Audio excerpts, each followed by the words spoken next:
ఆత్మీయ గోదావరి ఛానల్కి స్వాగతం. 2 రోజుల్లో 7 అవధానాలు.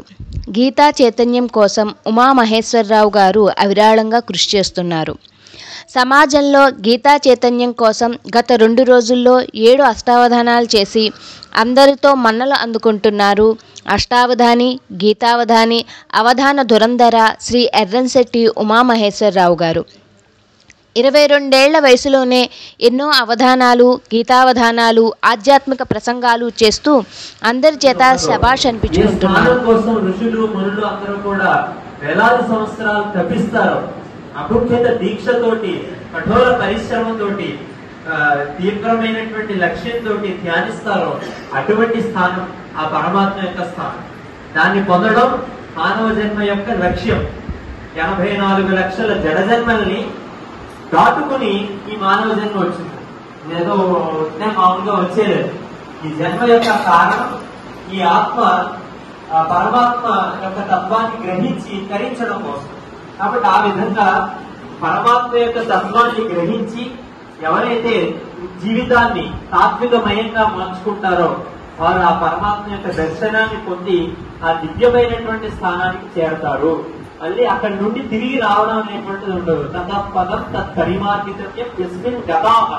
ఎక్కడికైతే వెళ్ళిపోతే దాన్ని వర్తంతి భూయః, మళ్ళీ రారో అటువంటి స్థానం అది. తర్వాత దాన్ని వర్తంతి తమేవ సాధ్యం పురుషం ప్రపద్యే.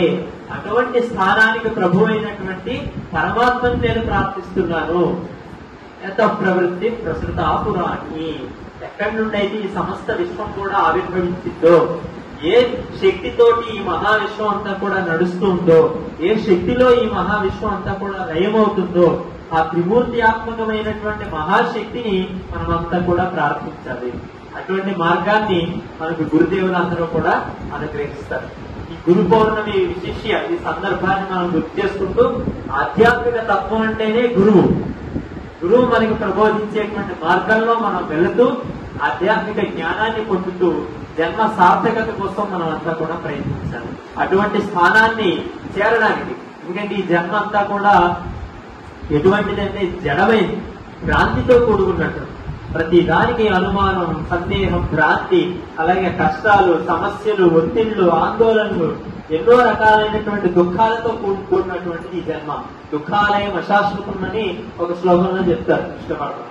కాబట్టి ఇదంతా కూడా మనిషి జీవితం ఎలాంటిదంటే 98% దుఃఖాలు ఉంటాయి, ఒక 2% మాత్రమే సుఖం. మనం ఏం కోరుకున్నా గానీ, ఏం చేసినా గానీ ప్రతి దాన్ని గమనించండి. మనం ఏం చేసినా గానీ ప్రతి దాని వెనుక మనం ఏదో కోరుకునే చేస్తాం. ఏదో కోరుకుని చేసినటువంటి దాని యొక్క ఫలితం ఏ 2-3 నిమిషాల యొక్క సుఖానికో, లేదా ఒక 10-15 నిమిషాలు, లేదా ఒక 2-3 సంవత్సరాలు మాత్రమే ఉంటుంది. మళ్ళీ మనం పడాల్సిన దుఃఖం. కాబట్టి ఇటువంటి భూయిష్టమైనటువంటి ఈ సంసార సముద్రాన్ని ధరించడానికి గురువు ఒక నావ. ఆ నావని మనం గురు మార్గంలో మనం వెళ్ళి శాశ్వతమైనటువంటి స్థానాన్ని పొందాలి. అటువంటి శాశ్వతమైనటువంటి స్థానం గురించే ఈ శ్లోకం మనకి తెలియజేస్తుంది. తర్వాత రెండవ ప్రశ్న. ఇటీవల శ్రీకాకుళం జిల్లా పలాస మరియు పరిసర ప్రాంతాల్లో అత్యంత వైభవంగా 2 రోజుల్లో 7 గీతావధానాలు నిర్వహించామని పలాస స్థానిక విశ్రాంత లెక్చరర్, కార్యక్రమ సమన్వయకర్త శ్రీ బూర్జి కోటేశ్వరరావు గారు తెలిపారు. శ్రీకృష్ణ పరమాత్మ ప్రబోధించిన భగవద్గీత ప్రతి ఒక్కరి జీవితానికి ఎంతగానో ఉపకరిస్తుందని, ఇందులో ఎన్నో జీవిత మూల్యాలున్నాయని, వాటిని మనం ఆచరించాలని ప్రముఖ గీతావధాని, ప్రవచనకర్త, అష్టావధాని శ్రీ ఎర్రంశెట్టి ఉమామహేశ్వరరావు గారు తమ గీతావధానాల ద్వారా తెలియజేశారు.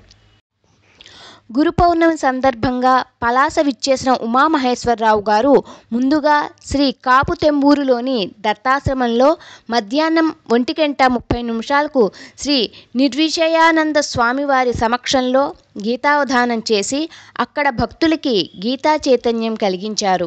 ఈ సందర్భంగా నిర్విషయానంద స్వామి మాట్లాడుతూ, అవధాని ఉమామహేశ్వరరావు గారు ఎంతో చక్కగా గీతావధానం నిర్వహిస్తూ సమాజంలో భగవద్గీత యొక్క ప్రాముఖ్యతను నేటి కాలానికి అనుగుణంగా తెలియజేస్తున్నారని అన్నారు. ఈ కార్యక్రమంలో సుమారు 200 మంది భక్తులు పాల్గొన్నారు. మధ్యాహ్నం 4 గంటలకు పలాస మండలం రామకృష్ణాపురంలో ఉన్న శ్రీ సత్యసాయి విద్యావిహార్లో గురు పౌర్ణమి మహోత్సవాల్లో భాగంగా ఉమామహేశ్వరరావు గారు ముఖ్య అతిథిగా హాజరై గీతావధానం నిర్వహించారు. జీవితంలో ఏ లక్ష్య సాధించాలన్నా దానికి కావాల్సిన ఆధ్యాత్మిక శక్తి భగవద్గీత ద్వారా లభిస్తుందని, భగవద్గీతలో ఒక్క శ్లోకమైనా తప్పకుండా చదవమని విద్యార్థులకు బోధించారు. ఈ కార్యక్రమానికి అతిథిగా విశ్వ హిందూ పరిషత్ పలాస అధ్యక్షులు శ్రీ సాయిరాం మాట్లాడుతూ అవధాని అందిస్తున్న గీతా వివరణ కొనియాడారు. ఈ కార్యక్రమంలో సత్యసాయి విద్యావిహార్ కార్పొరేట్ ప్రీతి చౌదరి, స్కూల్ ప్రెసిడెంట్ రామేశ్వరరావు గారు, సాయి ట్రస్ట్ సభ్యులు, పాఠశాల అధ్యాపక బృందం పాల్గొన్నారు. సాయంత్రం 7 గంటలకు పలాస నగరంలో లలిత కళారంజని మరియు దివ్య జీవన సంఘం సంయుక్త ఆధ్వర్యంలో అవధాని ఉమామహేశ్వరరావు గారు గీతా అవధానం నిర్వహించి గీతలోని ప్రధాన అంశాలను ఎలా ఆచరించవచ్చో చక్కగా వివరించారు. ఈ కార్యక్రమంలో అధిక సంఖ్యలో భక్తులు పాల్గొని గీతా చైతన్యం పొందారు. లలిత కళారంజని సంస్థ మరియు దివ్య జీవన సంఘం సభ్యులు, కార్యకర్తలు అవధాని ప్రతిభను శ్లాఘించారు.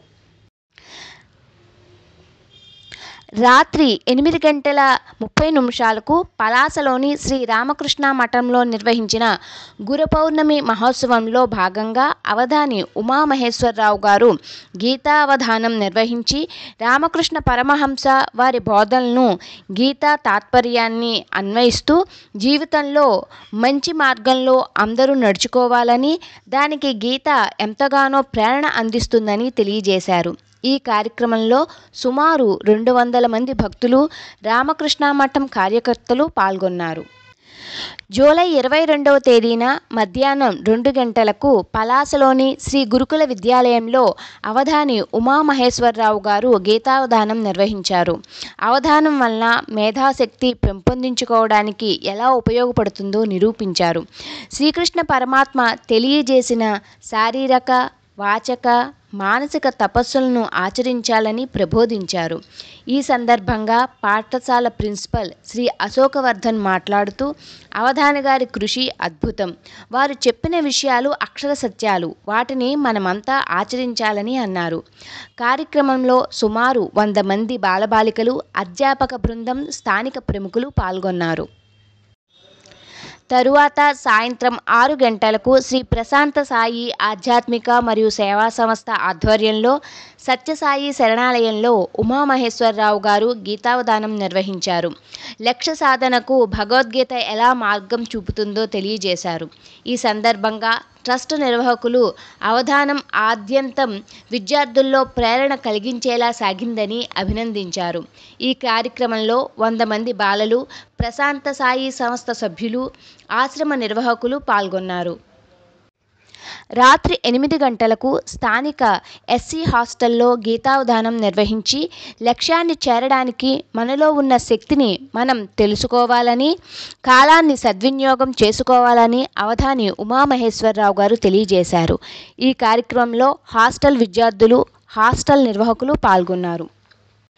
ఈ విధంగా 7 ప్రాంతాల్లో భగవద్గీత యొక్క విషయాలను ఎంతో చక్కగా వివరిస్తూ 7 గీతావధానాలు నిర్వహించి పలాస నగరంలో 2 రోజుల పాటు గీతా చైతన్యం కలిగించిన అవధాని ఉమామహేశ్వరరావు గారిని పలాస పురపాలక సంఘం ప్రముఖులు అభినందించారు.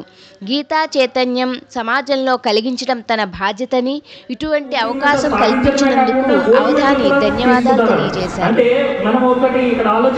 విషయం ఏంటంటే, భగవద్గీత ఎవరైతే చదువుతారో, ఎవరైతే మనస్సులో ఉంటుందో, ఎవరైతే కంఠస్థలో ఉంటుందో వారి యొక్క బ్రెయిన్ అనేది చాలా షార్ప్గా ఉంటుంది. మనం ఏదైతే చేయాలనుకుంటామో చాలా తొందరగా చేయగలుగుతాం అనడానికి మనకి నిదర్శనం ఇక్కడ ఉమామహేశ్వరరావు గారు. వారు సత్యము వికాసము, సత్యము వికాసము గునిక. ఈ గీతావధానం చూసి వికాసం తప్పకుండా కలుగుతుంది. అది ఏ ప్రకారంగా మనం ఊహించలేం. ఎందుకంటే ఎప్పుడో జరిగిపోయినవి మనకు ఇప్పటికి కూడా గుర్తు ఉంటాయి. చిన్నప్పుడు మనం ఏదో చూస్తుంటాం, దానివల్ల ప్రేరణ పొందుండవచ్చు. అలా ఎంతమంది పిల్లలు ఒకరైనా కానీ నన్ను గుర్తుపెట్టుకుంటారేమో చెప్పలేము. కాబట్టి వారిలో ఆ వికాసం కలుగుతుంటాం. సత్యము వికాసమగునిక ధృత్యుత్సాహంబు కలిగి, ధృతి అంటే ధైర్యం, ఉత్సాహం, ఎంతో ఉత్సాహం కలిగి, ధృత్యుత్సాహంబు కలిగి శ్రీమయ శ్రీమయ విజయం అత్యంతము సిద్ధించును. శ్రీమయ విజయం, శ్రీ అంటే చాలా అర్థాలు ఉన్నాయి. అది లౌకికం కావచ్చు, పారలౌకికం కావచ్చు, అది సంపద విషయంగా కావచ్చు, విద్యా విషయంగా కావచ్చు, అది శ్రేయస్సు కావచ్చు, ప్రేయస్సు కావచ్చు, అభ్యున్నతి, నిశ్రేయసం అన్నిటిలోనూ కూడా. ఎందుకంటే గీతావధానం ఇటు లోకాన్ని సమన్వయపరుస్తుంది, అటు లోకాధీశుడైనటువంటి భగవంతుడిని కూడా అన్వయిస్తుంది. కాబట్టి ధృత్యుత్సాహంబు కలిగి శ్రీమయ విజయం అత్యంతము సిద్ధించును. ఆత్మీయ గోదావరి ఛానల్ను సబ్స్క్రైబ్ చేయండి, లైక్ చేయండి, షేర్ చేయండి.